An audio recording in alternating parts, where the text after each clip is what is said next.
आपका स्टॉक का पोर्टफोलियो हो सकता है रेड हो गया हो सकता है स्टॉक का पोर्टफोलियो आपका 2%, 3%, 5% नीचे आ गया हो, लेकिन म्यूचुअल फंड का पोर्टफोलियो नीचे नहीं आया होगा अगर आप 2-3 सालों से भी इन्वेस्टेड हो तो। किसी का पैसा जब कम हो रहा हो तो डर का माहौल बनना लाजमी है, लेकिन किसी का पैसा जब बढ़ रहा हो तो लालच आना भी लाजमी है। लेकिन शेयर मार्केट आपको इन दोनों चीजों की इजाजत नहीं देता। अगर आप लंबे समय तक टिकना चाहते हैं, शेयर मार्केट से पैसा कमाना चाहते हैं through mutual fund, through stock investing, किसी भी तरीके से, तो आपको ये दोनों चीजों से बचना पड़ेगा। क्योंकि एक चीज समझिएगा कि जब शेयर मार्केट गिरता है तो वापस उठता भी है, और शेयर मार्केट जब उठ रहा होता है तो गिरता भी है। अभी हमारे पास बहुत सारे ऐसे कमेंट्स, ईमेल आए, मार्केट गिर रहा है सर, एसआईपी छोड़ दें क्या, अभी म्यूचुअल फंड में इन्वेस्टिंग रोक दें क्या, क्या होगा पता नहीं, ये उठेगा कि नहीं होगा, उधर युद्ध चल रहा है, रुकने का नाम नहीं है, हमारा कितना मार्केट और कहाँ गिरेगा, बहुत सारे ऐसे कंफ्यूजन। देखो अब एक चीज समझाता हूं आपको। यहाँ पे मैंने लिखा है एसआईपी 20% से ज्यादा रिटर्न। हम नॉर्मली 12%, 15% के आसपास कैलकुलेट करते हैं ना। अभी आपको दिखाता हूं 20% से ऊपर रिटर्न कैसे एसआईपी का मिलता है। और इन दिनों ये जो चल रहा है, मार्केट गिरावट का टाइम जो चल रहा है, अगर आप यहाँ पर एसआईपी में बने रहे, यहाँ एसआईपी में और बढ़ चढ़ के अगर आपने हिस्सा लिया, तो पैसा कैसे आपका और ज्यादा मल्टीप्लाई आपको कर सकता है। देखो एक चीज समझना, मैं आपको ये दिखाता हूं।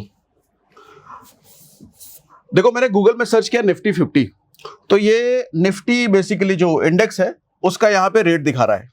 मैंने एक दिन का आज लगाया है, तो एक दिन में ये 0.015 हो गया, अभी मार्केट चल ही रहा है। अच्छा, मैं 5 दिन का देख रहा हूं तो लगभग 2% के आसपास गिरा है मार्केट 5 दिन में। एक महीने में मैं देख रहा हूं तो लगभग 5%, लगभग 6% के आसपास गिरा है मार्केट। लेकिन अब एक चीज ध्यान देना, ये एक महीने में डर बनाना, 5% मार्केट गिर गया मतलब 5% मतलब बड़ा नंबर है भैया, 24,000 पर निफ्टी चल रहा है, कहाँ ये 26,000 तक जा चुका था, 26,000 से जाके 24,500 पे आ गया है, तो डर का माहौल, बड़ी बात। लेकिन एक चीज समझिएगा, अगर मैं एक साल का देखूं, सर एक साल में 26% मार्केट ग्रो किया है, 26%। और उस 26% में से अगर 5% गिरा भी है तो कितनी बड़ी बात है, कोई बड़ी बात नहीं है। रहता भैया 26% बड़ा है तो आधा ही गिर गया है, या 70%, 80% गिर गया है तो बड़ी बात है। लेकिन जब 5% ही टूटा है तो ये कोई बड़ी बात नहीं है। अच्छा, अब एक चीज और समझिएगा कि किसी ने अगर एक साल पहले सिर्फ और सिर्फ इंडेक्स फंड में, अब डायरेक्ट आप इंडेक्स में तो इन्वेस्ट कर नहीं सकते, इंडेक्स में इन्वेस्ट करने का क्या तरीका है, या तो इंडेक्स के ETF में जाओ या इंडेक्स के म्यूचुअल फंड में जाओ। तो इंडेक्स के म्यूचुअल फंड में भी अगर आप गए होते तो एक साल में ये आपको 26% का रिटर्न तो दे चुका होता। 26%, हम कितने पर कैलकुलेट करते हैं, 12-15 के आसपास, लेकिन यहां साफ साफ 26% का रिटर्न है अगर आप किसी इंडेक्स फंड में गए होते। अच्छा, एक चीज और समझना, ये 26% जरूरी नहीं है कि कोई पर्टिकुलर स्टॉक आपको दे देता, चाहे वो निफ्टी 50 का स्टॉक होता, चाहे वो इंडेक्स का ही स्टॉक होता, टॉप के 50 कंपनियों के स्टॉक होते हैं ना, आप किसी में भी चले जाना, शायद ही रेयर ही ऐसा कोई स्टॉक हो, मुझे तो याद नहीं है कि एक साल में कोई 26% का रिटर्न दिया होगा, लेकिन इंडेक्स ने दिया हो। समझ रहे हैं? इसीलिए एसआईपी को मैं नए लोगों के लिए, नए क्या पुराने लोगों के लिए जो स्टॉक में बहुत ज्यादा धुरंधर नहीं है, एसआईपी बहुत ज्यादा प्रेफरेबल है। आपको एसआईपी से दिमाग हटाना ही नहीं चाहिए। मुझे भी कुछ लोग मिले थे, हम लोग अमरीक सुखदेव चंडीगढ़ से वापस आ रहे थे, तो वहाँ के जो मैनेजर हैं वो आए थे, तो वो बता रहे थे कि हम जब स्टॉक में पैसा डालते हैं, स्टॉक बढ़ रहा होता है, जैसे ही हम पैसा डालते हैं वो गिर जाता है, हमारा पैसा नेगेटिव में चला जाता है। लेकिन म्यूचुअल फंड में पैसा डालते हैं तो म्यूचुअल फंड में ऐसा नहीं होता। आप एक चीज लाइव देख भी लेना, अगर आप 2-3 सालों से इन्वेस्टेड भी हो मिनिमम, आपका स्टॉक का पोर्टफोलियो हो सकता है रेड हो गया हो सकता है स्टॉक का पोर्टफोलियो आपका 2%, 3%, 5% नीचे आ गया हो, लेकिन म्यूचुअल फंड का पोर्टफोलियो नीचे नहीं आया होगा अगर आप 2-3 सालों से भी इन्वेस्टेड हो तो। समझ के देखना मैं क्या कह रहा हूं। मेरा खुद का पोर्टफोलियो आज मैं देखता हूं तो एग्जैक्ट परसेंटेज तो नहीं बता सकता, लेकिन मैं देखता हूं कि जितने परसेंट मेरा स्टॉक का पोर्टफोलियो गिरा है, उससे कहीं ज्यादा परसेंटेज म्यूचुअल फंड का परसेंटेज उठा हुआ है। म्यूचुअल फंड का परसेंटेज गिरने का नाम नहीं ले रहा, स्टॉक का जरूर गिरा है। मैं आपको समझाना ये चाह रहा हूं कि sir SIP mutual fund averaging पर काम करता है। वो एवरेजिंग मतलब गिरते मार्केट में भी आपका पैसा जाता है, उठते मार्केट में भी जाता है, हल्का गिरा तो भी गया, हल्का उठा तो भी गया। तो ये एवरेजिंग ना आपके पैसे को बैलेंस करने का काम करता है, लेकिन स्टॉक में आप ऐसा नहीं करते। हाँ, कुछ लोग स्टॉक में भी एवरेजिंग करने की कोशिश करते हैं, वो बहुत श्योर हो तभी स्टॉक में एवरेजिंग करना, लेकिन स्टॉक में एवरेजिंग करना ठीक नहीं है। हाँ, मैं एक बात मैं कह रहा हूं कि अगर आपकी पकड़ स्टॉक पर बहुत है, किसी स्टॉक पर बहुत ज्यादा श्योर हो ये तो बढ़ेगा ही बढ़ेगा भविष्य में, तो एवरेजिंग करो। एवरेजिंग का मतलब स्टॉक गिरा पैसा डाला, और गिरा और पैसा डाला, और गिरा और पैसा डाला, इसको एवरेजिंग कहते हैं। लेकिन स्टॉक में ये रिकमेंडेड नहीं है अगर आप नए हो तो। एसआईपी में बिल्कुल कर सकते हो, म्यूचुअल फंड में बिल्कुल कर सकते हो, क्योंकि म्यूचुअल फंड में कोई एक कंपनी नहीं है ना, उधर तो गुच्छा है कंपनियों का, और गुच्छा कौन संभाल रहा है? वो एक्सपर्ट बैठे हैं, उनके पर खुद अलग प्रेशर है कि अगर ये म्यूचुअल फंड ने हमारा परफॉर्म करके नहीं दिया तो उनकी नौकरी जाएगी, उनका कंपनी का नाम खराब होगा। तो इस प्रेशर में लगातार दिमाग लगाते रहते हैं कि म्यूचुअल फंड उनका परफॉर्म करना चाहिए, नहीं करेगा तो उनका नाम खराब होगा, और बदले में उसी बात का तो एक्सपेंस रेशियो भी लेते हैं आपसे वो। ठीक है, अब और चीज दिखाता हूं कुछ आपको। अगर इसी चीज को आप 5 साल का ले लो, 5 साल में 110% से ऊपर का रिटर्न दिया है इसी इंडेक्स में, अगर पैसा आपका डला होता तो मतलब 20% से तो ऊपर का है ना सालाना। 5 साल भी अगर आप देखोगे तो 20% से ऊपर का है सालाना। अच्छा, इस 5 साल में भी मार्केट कई बार गिरा है, इलेक्शन के टाइम पे भी गिरे थे ना, अभी इन दिनों भी गिरा है ना, लेकिन गिरने के बाद भी 5 साल में इतना मोटा रिटर्न है। और एक चीज समझाता हूं आपको, जो डर लगता है ना एसआईपी भी रोक दें, मार्केट गिर रहा है, कितना गिर जाएगा, हमारा पैसा चला जाएगा, ये देखो सर जरा, एसआईपी का असली खेल एनएवी पर होता है। मैंने यहां पे गूगल में सर्च किया लोएस्ट एनएवी नहीं, गलत सर्च हो गया, ये लोएस्ट नहीं, लेटेस्ट मुझे एनएवी सर्च करना है। Latest NAV mutual fund, latest NAV mutual fund, तो ये कौन सा है जो भी है सर? यहां पे देखो एक लिस्ट है टॉप के म्यूचुअल फंड की, ये क्या कर रहा है, लेटेस्ट एनएवी कुछ टॉप के हैं जो भी इसने म्यूचुअल फंड निकाल लिए, और उसका एनएवी देखो सर। एनएवी पता है ना, जब आप म्यूचुअल फंड में पैसा डालते हो तो आपको कितने यूनिट मिलेंगे, नेट एसेट वैल्यू पर डिपेंड करता है, और एनएवी दिन के एंड में कैलकुलेट होता है। ये तो म्यूचुअल फंड की सीरीज में पूरा हम सिखा चुके हैं, बात कर चुके हैं, तो इसलिए ज्यादा नहीं आ रहा। एनएवी आपको जितना सस्ता मिले उतना अच्छा है। अभी देखो, एनएवी सस्ता मिलेगा तो मतलब ज्यादा यूनिट मिल पाएंगे आपको म्यूचुअल फंड के, और जितना ज्यादा यूनिट आपको मिलेगा म्यूचुअल फंड का बास्केट आपका बड़ा होता चला जाएगा, म्यूचुअल फंड का इन्वेस्टमेंट आपका मतलब ज्यादा इकट्ठे होंगे म्यूचुअल फंड आपके पास। ये देखो सर, एक कोई ये जेएम फ्लेक्सी कैप है, 2.5% से ज्यादा गिरा हुआ है एनएवी, इसका प्लस में इसका माइनस में आप ज्यादातर देखोगे म्यूचुअल फंड तो अभी एनएवी कम है, एनएवी गिरा हुआ है। और जब इसको आप ऐसे समझो,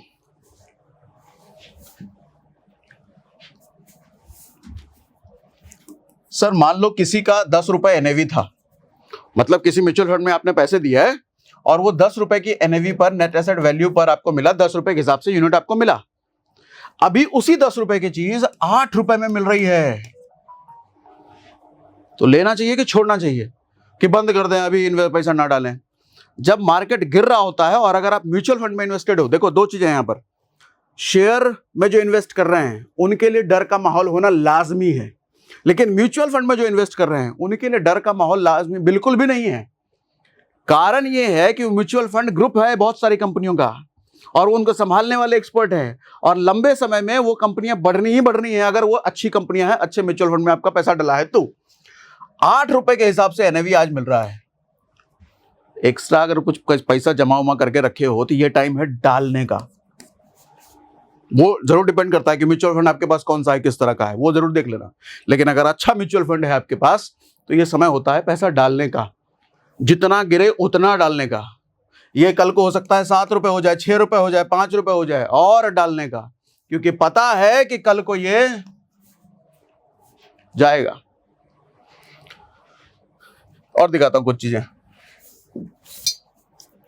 5 साल में 110% दिया है सर। मैक्स अगर ले लो, मैक्स कहने का मतलब ये कहां से कैलकुलेट कर रहा है, 2002 से लेके अब तक 2642% का रिटर्न है। किसी ने सिर्फ इंडेक्स फंड में अगर पैसा डाले होते, इंडेक्स में पैसा डाले होते, 2,500 के आसपास का रिटर्न है। लेकिन क्या किसी पर्टिकुलर शेयर में ये अश्योरिटी है? हाँ, शेयर ने भी दिए होंगे, बहुत सारे शेयर ने दिए होंगे, लेकिन क्या आप जो शेयर को चुन रहे हो वो शेयर दे देगा, इस बात की कोई श्योरिटी बिल्कुल भी नहीं है।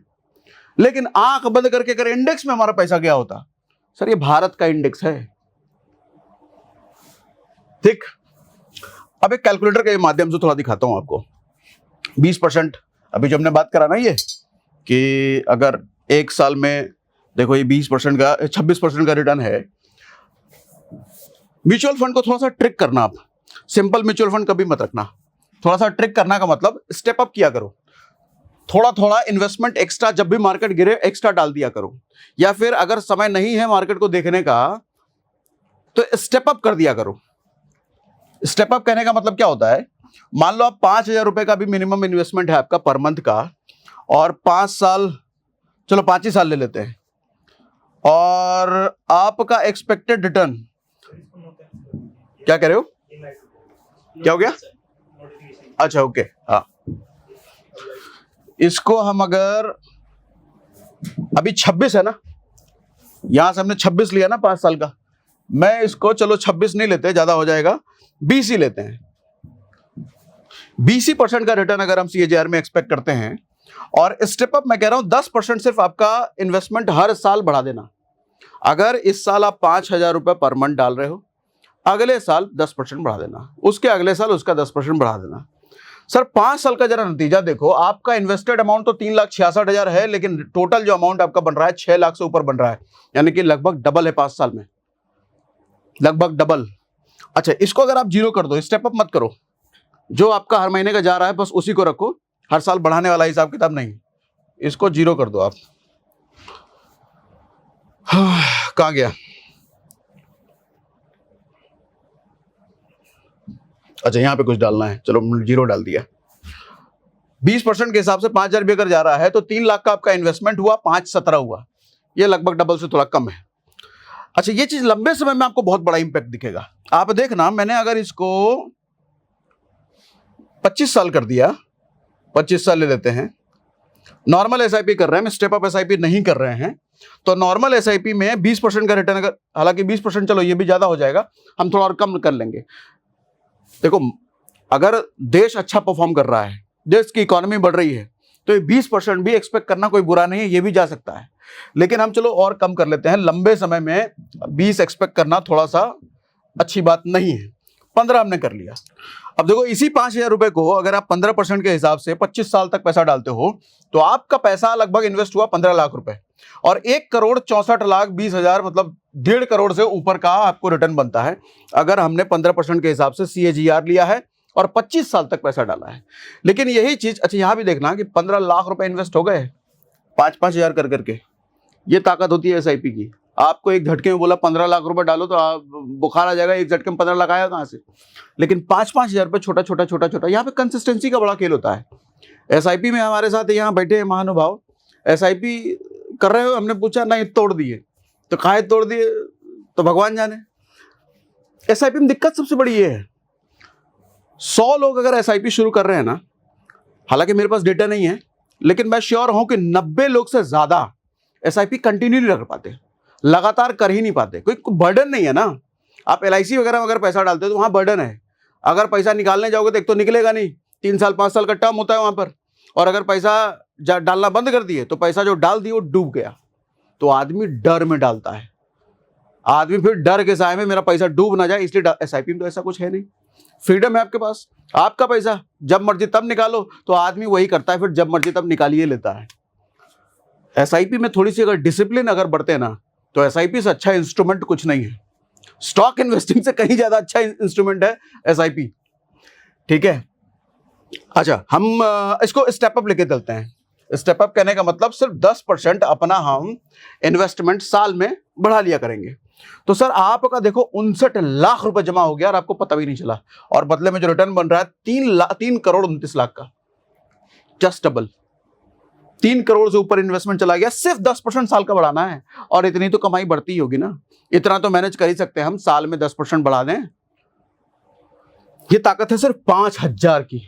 और अगर गलती से अगर ये नंबर आपने ये वाला कर दिया 20% वाला, कहां गया, अगर ये रिटर्न हम 20% करते हैं लंबे समय में, हालांकि मुश्किल है, लेकिन अगर आप पास्ट रिकॉर्ड देखोगे 20 साल का, तो निफ्टी हमारे भारतीय इंडेक्स नहीं 18% से ऊपर का रिटर्न दिया है।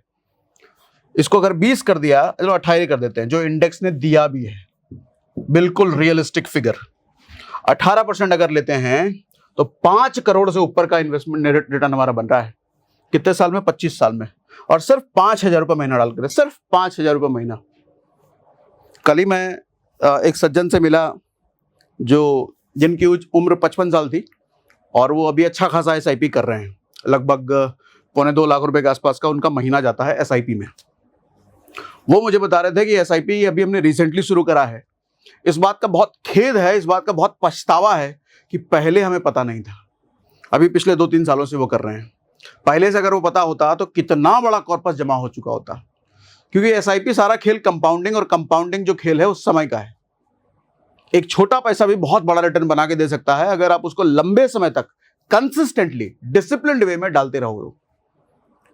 लेकिन आदमी के पास कंसिस्टेंसी और डिसिप्लिन तो दूर दूर तक होता ही नहीं है। डाल रहे हैं, पता चला कोई नया फोन आ गया, नया कुछ लेने का आ गया, कोई जरूरत आ गया, कोई बाइक आ गया, वो SIP तोड़ेगा आदमी सबसे पहले। तो फिर कहां से करोड़ बनेंगे? ठीक है, SIP आपको बहुत कुछ दे सकता है, लेकिन ये मांगता है आपसे डिसिप्लिन, कंसिस्टेंसी। अगर ये रख सकते हो तो SIP से अच्छा इंस्ट्रूमेंट तो मेरे हिसाब से होता ही नहीं है। स्टॉक इन्वेस्टमेंट में जो लोग करते हैं ना, उनका पोर्टफोलियो जाकर के देखना, मैक्सिमम लोगों को पोर्टफोलियो रेड मिलेगा या मैक्सिमम लोगों का पोर्टफोलियो कम मिलेगा।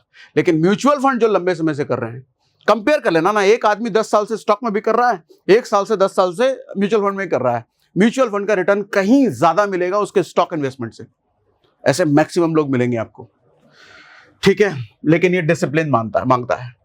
ये NAV दिखाने का मेरा पर्पस ये था कि NAV जब जब गिरे इन्वेस्ट करने का टाइम होता है, डरने का टाइम नहीं होता अगर आप म्यूचुअल फंड इन्वेस्टर हो। लेकिन हाँ, ये देख लेना कि म्यूचुअल फंड कौन सा है, अच्छा म्यूचुअल फंड है ना आपका। तो मार्केट जब जब गिरे म्यूचुअल फंड में पैसा डालना चाहिए, अगर अच्छा म्यूचुअल फंड आपके पास है तो। और अगर कोई सवाल आपका बचा है जो मैंने कवर नहीं कर पाया तो कमेंट बॉक्स में लिखिए, आने वाले किसी ना किसी सेशन में आपको पता है कि आपके सवाल में ले ही लेता हूँ, ठीक है।